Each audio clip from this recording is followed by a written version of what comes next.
Halo sahabat ProTuner, seperti yang sudah saya janjikan di 3 video yang selanjutnya sebelumnya yang ada di video Bore Up R25 285, saya menjanjikan untuk membuka tentang fitur software yang saya gunakan di Ninja 250 Fi, yang saya bilang fitur ECU-nya cukup komplit setara dengan ECU standalone.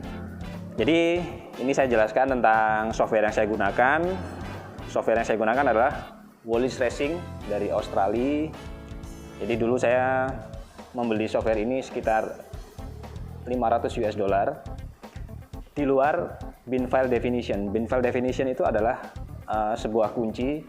Jadi setiap kamu membuka ECU, kita buka ECU, kita harus membayar sekitar $100 untuk membuka kunci dan kita bisa membuka fitur di dalamnya. Jadi sekarang akan kita jelaskan apa aja sih dalaman ECU Ninja yang fiturnya udah setara banget dengan ECU standalone yang harganya jutaan. Oke, sekarang dari awal nih. Nah, kalau kita buka pertama, di sini ada 3 tulisan, yaitu ada New, Open, dan Setting. New ini kalau kita ingin membuka jenis motornya apa yang pertama akan kita remapping. Untuk Kawasaki Ninja, nah ini ECU Kawasaki Ninja nih, ECU-nya dari seri yang pertama, lansiran tahun 2013 itu 21175 dan 0796. Ini seri ini dari tahun 2013 sampai tahun 2016 awal, dan selanjutnya Kawasaki berganti ECU dari yang ada sensor O2-nya atau closed loop, dan sekarang yang versi yang lama itu menggunakan sistem open loop atau tanpa menggunakan sensor O2. Jadi ECU-nya memang berbeda, dan untuk saat ini di ECU-nya di softwarenya Wallis Racing untuk versi 2016 dan 2017 tidak tersedia. Jadi saya akan jelaskan dari yang versi yang lama ini ya. Yang pertama kita buka di New. Oke, setelah kita buka New tadi, kita ada pilihan manufakturnya. Mulai dari BMW, Ducati, Honda, Kawasaki, Suzuki, dan Yamaha. Dan karena kita lagi mau buka ECU Ninja, jadi kita buka di Kawasaki, dan di sini ada pilihannya. Untuk Ninja serinya adalah EX250 atau Ninja 250, ada tulisannya sini nih. Karena di sini juga banyak banget opsi ininya, pilihan ECU-nya di sini. Mau punya versi 250, mau versi 650, ada semua. Jadi tinggal kalian beli bin file definition-nya dan kalian bebas mengeksplor ECU originalnya. Lalu di sini ada pilihan tahun. Pilihan tahunnya kebetulan kita menggunakan yang 2013 dan 2016 nih, yaitu seri 21175 dan 0796. Kita buka di sini New. Nah, langsung kebuka dalamannya. Baik, nah sekarang kita mulai dari yang pertama. Yang pertama akan kita buka di sini adalah fuel map. Fuel map adalah mapping bahan bakar. Mapping bahan bakar ini parameternya ada 2. Yang pertama adalah berdasarkan intake air pressure, dan yang kedua adalah di sini ada RPM. Yang turun ke bawah ini adalah RPM mesin, dan ini intake air pressure. Intake air pressure itu adalah kevakuman di intake manifold. Jadi berapa kevakumannya, dan disitulah di RPM berapa, di situ nanti ada angkanya. Di sini mappingnya bisa kita lihat secara 3 dimensi juga. Jadi di sini ada 3D graph, dan ini ada di silinder yang pertama. Karena dalam sistem injeksi kita mengenal 2 sistem injeksi berdasarkan kapan waktunya injektor menyemprotkan bahan bakar. Versi yang pertama dikenal dengan versi batch fire, dan yang versi kedua dikenal dengan sequential. Sequential adalah yang kita gunakan sekarang. Jadi silinder 1 dan silinder 2 tuh mappingnya berbeda, dan waktu injektor menyemprotkannya itu berbeda. Jadi kalau batch fire itu dia di 2 silinder menyemprotkan waktu di injektornya secara bersamaan. Cuman kalau di sequential seperti ini, silinder 1 dan 2 itu waktunya berbeda. Oke, kita lanjutkan tadi ke sistem 3D. Nah ini, kalau kita lihat secara gambar 3D seperti ini. Nah ini. Cuman saya jarang banget ngotak-ngatik di bagian ini. Karena buat saya lebih suka bermain di parameter yang kedua, yaitu berapa bukaan throttle atau throttle position sensornya yang ada di throttle body. Jadi throttle body itu bukaan gasnya berapa persen. Di sini ada pilihan dari 1,1% sampai 99%. 99% itu adalah ketika kita membuka gas sepenuh. Penuh banget. Jadi kalau ini lebih ke ketika stasioner dan mulai bukaan yang sangat kecil, di sini ada mulai 2,2, 2,7%. Dan di sini dia melayani sampai 14.000 RPM. Jadi di tabel ini, ketika kita melihat tabelnya menunjukkan di angka sampai 14.000 RPM, ya kita memasang limit RPM nanti cukup sampai di 14.000. Karena kalau kita terlalu tinggi mematok di 15.000, di situ terjadi kekeringan atau terlalu lean. Jadi yang paling gampang saya banyak nyeting di sini, dan di sini fiturnya pun sama. Jadi silinder 1 dan 2 itu bisa dibikin tidak balance. Karena pada dasarnya ini angkanya sudah nggak balance karena panjang pipa knalpot sudah berbeda, yang pertama. Dan silinder 1 dan 2 selalu kebanyakan silinder 2 lebih boros. Dan di sini bisa kita lihat tabelnya secara 3 dimensi. Nah ini secara 3D kita bisa melihat di sini. Biasanya kalau saya melakukan mapping, jadi titik tertinggi ketika udah berwarna merah ini bensinnya udah cukup boros. Lalu pasti kalian bertanya-tanya, apa sih patokannya untuk kalian bisa lihat motor itu terlalu irit atau terlalu boros? Kita tetap membutuhkan alat lain. Kebetulan kalau saya di dyno test ada namanya air fuel ratio meter. Jadi perbandingan antara bensin dan bahan bakar itu secara angka itu adalah idealnya biasanya kita patok di 13:1, artinya 13 gram udara berbanding dengan 1 gram bahan bakar. Namun secara teoritis banyak bahan bakar akan terbakar habis ketika perbandingannya adalah 14:1 atau 14 gram udara berbanding dengan 1 gram bahan bakar, atau secara teknis bisa disebut dengan stoichiometric mixture ratio. Oke, jadi untuk mencari angka ini butuh perjuangan banget. Jadi untuk menemukan base map itu, kayak contohnya saya menemukan base map untuk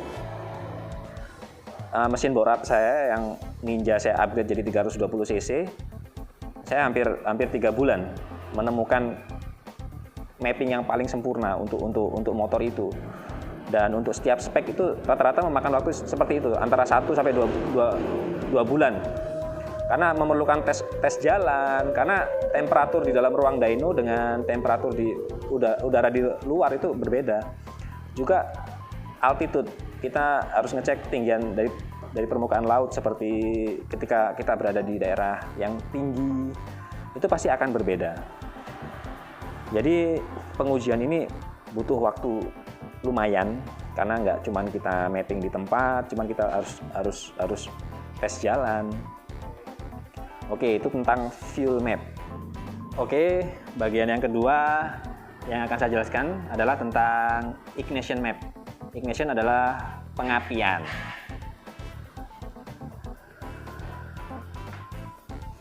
Nah, kalau dibuka di Ninja versi yang lama, ada yang versi 2013 sampai 2016. Jadi mappingnya dibagi menjadi 2. Jadi ketika mapping netral, ketika posisi transmisi ada di posisi netral, dan ada mapping ketika transmisi ada di posisi 1 sampai 6. Jadi buat kalian yang suka geber-geber motor, nyeting pada waktu mesin diem, netral, itu kalian salah banget. Karena di sistem injeksi seperti ini, mappingnya itu terpisah-pisah. Bahkan di beberapa motor terpisah mulai netral, gigi 1 sampai 3 dan gigi 4 sampai 6 itu berbeda banget.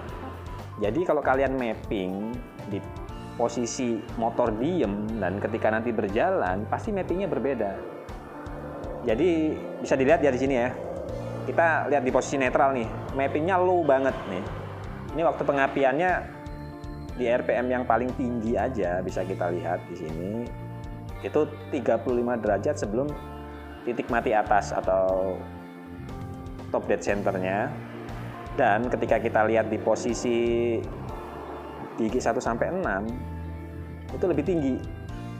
Nah, bisa sampai 36, 37.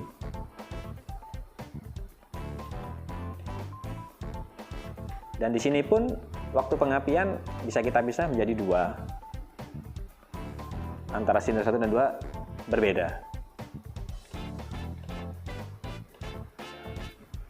Jadi kalian bisa menentukan karakteristik sebuah motor itu dari waktu pengapian sebenarnya. Jadi ketika waktu pengapian semakin menjauh dari TMA, biasanya ini paling gampang, itu biasanya motor lebih agresif berakselerasi. Cuman ketika waktu pengapian terlalu tinggi, kalian harus mengimbangi dengan penggunaan bahan bakar dengan nilai oktan yang tinggi juga. Jangan kalian kasih waktu pengapian yang tinggi, besoknya pakai Pertalite, kan salah. Jadi kalau emang kalian nyeting waktu pengapian semakin tinggi, ya gunakan bahan bakar lebih tinggi, apalagi kompresi kalian tinggi. Hati-hati dengan panas ya. Jadi banyak orang nyeting pengapian secara ekstrim, cuman mengabaikan masalah pendinginan. Itu fatal, karena temperatur biasanya cepat naik dan bisa menyebabkan overheating. Terus di Ninja, berapa saya bisa mematok waktu pengapian? Waktu pengapian ini relatif banget.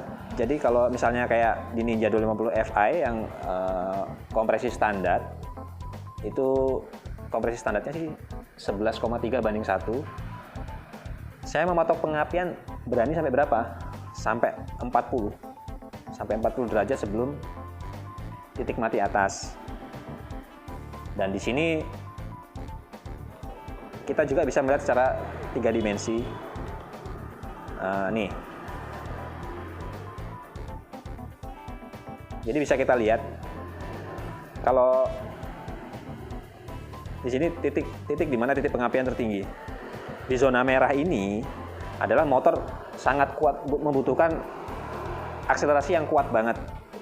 Jadi kalau di atas mesin dyno biasanya rata-rata Ninja tuh menggapai torsi maksimal sebelum RPM mencapai 8000 RPM. Dan setelah dia menggapai torsi maksimal, timing pengapian cenderung menurun. Karena biasanya semakin tinggi pengapian di putaran tinggi, itu menyebabkan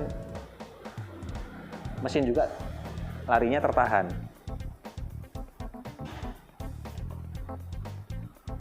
Nah, itu tentang waktu pengapian atau ignition timing.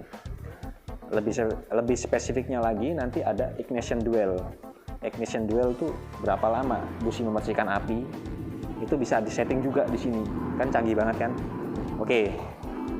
Jadi tentang waktu pengapian itu penjelasannya. Jadi jangan terlalu ekstrim. Kalau terlalu ekstrim akibatnya fatal, overheating, panas, piston macet. Jadi hati-hati. Oke, sekarang kita akan melanjutkan ke fitur selanjutnya. Oke, kita berlanjut ke fitur selanjutnya yaitu RPM limiter. Tuh, ini yang asli bener-bener Ninja asli. Itu RPM-nya sebenarnya di-cut di 12.700 RPM. Cuman kalian yang punya Ninja ataupun Z250, tampilan yang ada di tachometer itu menunjukkan limiter ada di 13.000 RPM. Jadi di situ ada deviasi sekitar 300 RPM. Terus untuk Ninja standar berapa limit yang saya patok? Saya mematok di sini saya naikkan hanya 1000 RPM. Jadi saya cukup menaikkan jadi 13.700. Ingat, jangan terlalu maruk karena kebanyakan orang yang suka remap ecu naikin limiter tinggi-tinggi. Balik ke tadi, tabel fuel tadi. Ingat, tabel fuel itu hanya melayani sampai 14.000 rpm, nggak lebih. Jika kalian memaksakan di 16.000 rpm, yang pertama, pair clampnya nggak kuat. Yang kedua, itu pasti akan terjadi floating ketika kalian lupa ngoper gigi. Floating itu adalah kecepatan gerakan naik turun piston itu lebih cepat daripada baliknya klep. Jadi klep pasti akan bertabrakan dengan piston dan pasti hancur mesin. Jadi saya merekomendasikan cukup di 13.700 dan nanti tampilan di speedometer akan menunjukkan di angka 14.000. Ingat, jangan lewat daripada angka itu. Karena sejatinya spesifikasi mesin Ninja yang lama dari desain porting, diameter klep itu mendapat horsepower maksimal itu ada di 12.500 rpm. Selebihnya grafik horsepowernya cenderung menurun. Nah, itu tentang RPM limiter. Yang berikutnya yang akan kita bahas adalah di sini ada advanced setting. Advanced setting di sini ada. Nah, ini di sini ada. Jika kalian menggunakan ECU yang ada sensor O2-nya, itu berarti dia adalah closed loop. Jadi di sini bisa disable stok O2 sensornya, dan biasanya kalau kita disable stok O2 sensornya akan muncul kode error. Dan untuk menghindari kode error muncul, biasanya kita memasangkan semacam resistor di soket O2-nya. Lalu di sini temperatur daripada kipas, kapan waktunya kipas menyala, itu bisa kita rubah. Dari yang pertama di 85 dan 80 derajat temperatur dia sudah menyala, dan bisa juga maksimalnya di 105 dan 100. Kalau standarnya sih ada di angka 100 dan 95. Cuman saya mematok di angka 90 dan 85. Jadi jangan kaget kalau ECU yang kita remap biasanya kipasnya cepat banget nyala. Karena memang di temperatur rendah kita sudah memaksa kipas untuk mendinginkan mesin. Karena biasanya saya memasang waktu pengapian yang agak sedikit lebih tinggi. Ingat, ignition timing tadi menghasilkan panas. Jadi untuk mereduksi panas tadi, waktunya kipas menyala saya turunkan. Konsekuensinya apa? Ingat, baterai harus dalam kondisi fit terus. Aki biasanya kalau kondisinya nggak bagus, cepat drop. Karena kipas sebentar-bentar pasti akan nyala. Jadi saya mematok fan temperatur di angka 90 dan 85 derajat Celcius. Oke, fitur selanjutnya yang akan kita bahas adalah tentang order map. Nah, ini order map ini yang nggak ada di ECU yang lain, walaupun kita sama-sama buka di Wallich Racing. Di Yamaha R25 hanya satu fitur yang terbuka, yaitu Ignition Duel. Cuman di sini di ECU Ninja, hampir semua varian Ninja mulai versi yang pertama 2013 250 Fi sampai ER6 ada 5 fitur tambahan yang bisa terbuka, yaitu ketika berakselerasi dan berdeselerasi itu bisa kita mapping. Misalnya kita berdeselerasi, terjadi backfire atau di knalpot ada nembak di RPM berapa, itu bisa kita setting sehingga backfire-nya itu hilang. Dan di sini ada 3 fitur yang luar biasa banget buat saya, karena ini udah setara dengan ECU standalone yang harganya hampir sekitar 7-8 jutaan. Yang pertama adalah injector timing. Injector timing itu seperti yang saya bahas tadi di fuel, itu ada berdasarkan waktunya menyemprotkan bahan bakar. Kapan injektor menyemprotkan bahan bakar, ada dua sistem. Sistem yang jadul tadi saya jelaskan tentang sistem backfire, dan ada sistem sequential. Nah, ini sequential ini seperti yang kita lihat di sini, kapan injektor menyemprotkan bahan bakar. Jadi buat kalian yang nyeting Ninja 250 mau sampai ganti cam dengan openingnya cam berbeda, ECU aslinya sudah sanggup melayani. Dan di sini tinggal kalian menambahkan. Jadi ini semakin lama dia tuh semakin banyak bahan bakar yang akan masuk ke dalam silinder. Dan ini pun bisa kita lihat grafiknya secara 3 dimensi. Nah ini.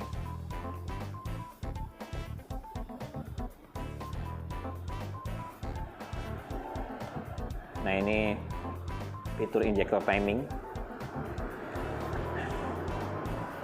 Lalu fitur lain yang ada di sini yang walaupun sebenarnya fitur ram air itu tidak ada di Ninja versi lama, cuman ECU asli Ninja sudah menyediakan fitur jika kita ingin menambahkan ram air. Ram air itu seperti air scoop yang di depan moncong motor, jadi dia seperti semi turbo, memaksakan udara untuk masuk ke ruang filter dan masuk ke dalam silinder. Jadi kalau misalnya kalian menambahkan ram air dan masuk ke dalam air filter, itu kalian bisa di sini disediakan fiturnya untuk nambah suplai bahan bakar ketika udara benar-benar banyak banget masuk ke dalam filter. Komplit banget, makanya saya bilang tadi ECU-nya itu setara ECU standalone. Dan di sini juga ada fitur untuk ignition duel. Ignition duel itu berapa derajat lamanya busi memercikan api untuk membakar seluruh bahan bakar yang ada di dalam ruang silinder. Jadi bisa kita bakar secara tuntas sesuai dengan kebutuhan kita. Nah, oke, jadi itu fitur-fitur yang banyak. Fitur-fitur yang ada di Wolis Racing. Dan asiknya lagi, kalau kita sudah punya database kita bisa kita kunci di sini. Jadi di sini ada fitur tune lock. Jadi ketika kita masukkan fitur base map yang sudah kita masukkan ke dalam ECU, kita bisa klik tune lock dan kita bisa kasih password. Jadi orang lain yang pengen mengcopy mapping kita dengan menggunakan software yang sama, itu harus buka dengan password dulu. Jadi nggak gampang dicuri. Nah itu salah satu kelebihan kita menggunakan Wolis. Lalu ketika kita sudah selesai mapping, nah kita tinggal klik write ECU dan kita bisa menyimpan file basicnya ke komputer kita. Dan buat kalian yang punya dana lebih, kalian bisa membeli sekaligus seperangkat Wolis Racing beserta auto tune. Jadi kalian nggak perlu repot-repot mapping, masangin AFR meter. Jadi nanti ada auto tune yang akan membaca sisa gas buang di knalpot dan akan mapping secara otomatis fuelnya. Jadi nggak perlu ribet, nggak perlu riset lama-lama. Cuman ya dananya yang dibutuhkan akan cukup banyak. Jadi penambahan auto tune dan software Wolis itu bisa diangkat di belasan jutaan ya. Nah, oke. Penjelasan saya tentang software yang saya gunakan sampai di sini dulu. Buat kalian yang pengen mapping Ninja 250 Fi di kita, boleh ngirim ECU-nya, tinggal sebutkan spek merek, knalpotnya apa, air filternya apa, cc-nya berapa, cam-nya menggunakan apa. Kita sudah punya base map, jadi tinggal masukin aja. Dan garansi 2 kali mapping jika ada kurang. Oke, untuk saat ini video kita sampai di sini dulu. Sampai ketemu di video selanjutnya. Jangan lupa subscribe dan bunyikan lonceng untuk notifikasi.